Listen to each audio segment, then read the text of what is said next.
Hey guys, Scottie the Trainer here, and welcome to Scottie the Trainer Tuesdays. That's how I see it. For the last few weeks, I've been talking to you about characteristics of champions, what it takes to be a champion. And the reason why I'm spending that time is because I believe you're a champion. I believe that you have these characteristics within you. And that's what I want to talk to you about. I want to come to you again, and on this Scottie the Trainer Tuesday, give you another characteristic of what it takes to be a champion. So you can check into my previous videos, whether you catch them on Google Plus or you go to my YouTube channel. You can go to Scottie the Trainer or just type in my name, Scottie Packer, and that'll take you right to my YouTube channel.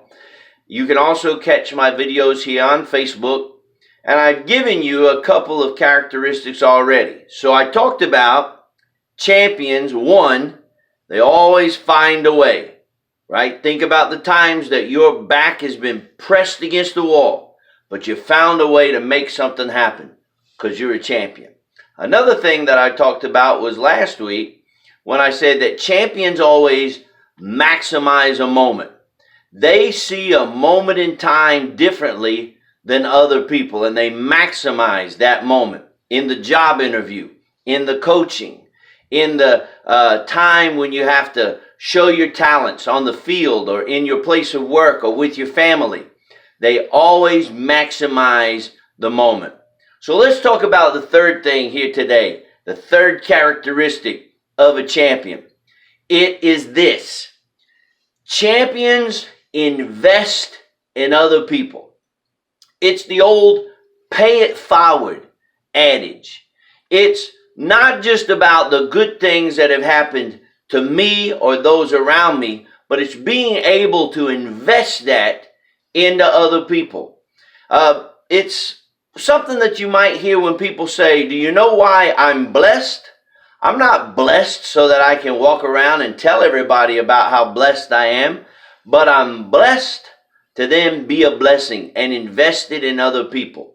Where else can you see this? No matter what team that you might support in baseball, in football, in hockey, soccer, whatever it may be, those have coaches, and those coaches invest in those players.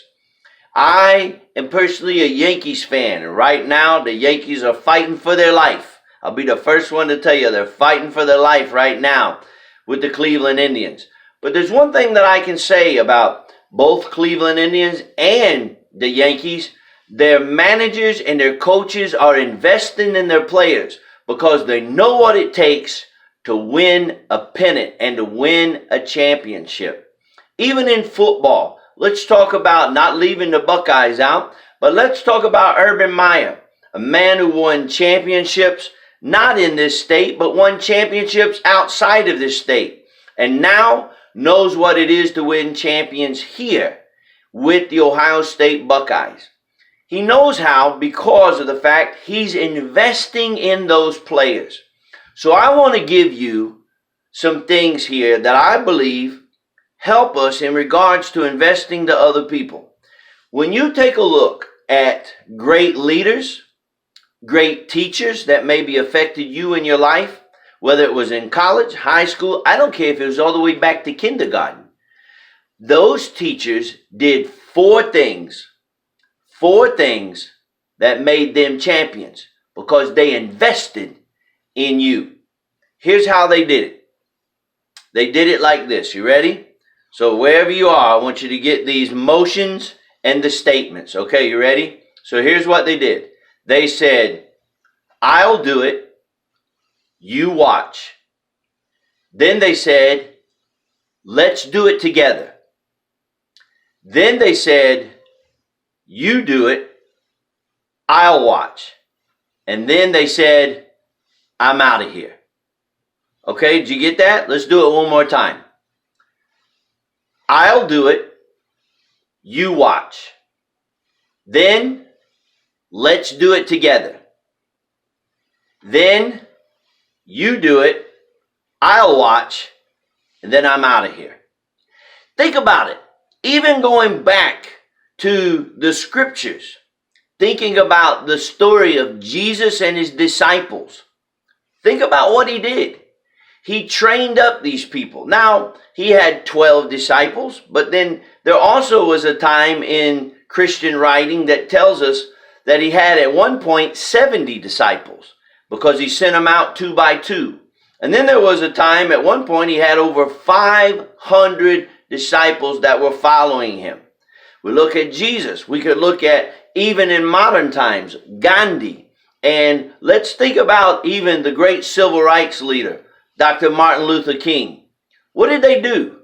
They did these 4 things, made them champions. They said, listen, I'm going to do it. I'm going to show you how to do it. I'm going to show you how to invest. I'm going to show you how to live in peace. I'm going to show you, especially in the civil rights movement, I'm going to show you how we don't have to fight fire with fire, but we can find a way to overcome our opponents by showing love and investing in a better way.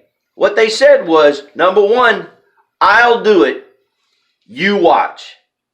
Then they came down from giving the speech and actually got involved in the streets. And they said, number 2, let's do it together. Then they said, you do it. You own it now. You take it. You do it. I'll watch. And then there came a time with all these great leaders, they said, I'm out of here. So that's what I want to invest in you today. Okay? Find somebody where you can invest in them. And you can say to them, I'll do it first. You watch. But then don't just take off. Then take their hand and say, let's do it together. And then when they've got it, you can turn around and say, now that I've taught it to you, now that I've trained you in it, I want you to do it and I'm going to watch. And then the last thing is you get to do what I'm about to do right now. And that's say, I'm out of here. I'm Scottie the trainer, and that's how I see it.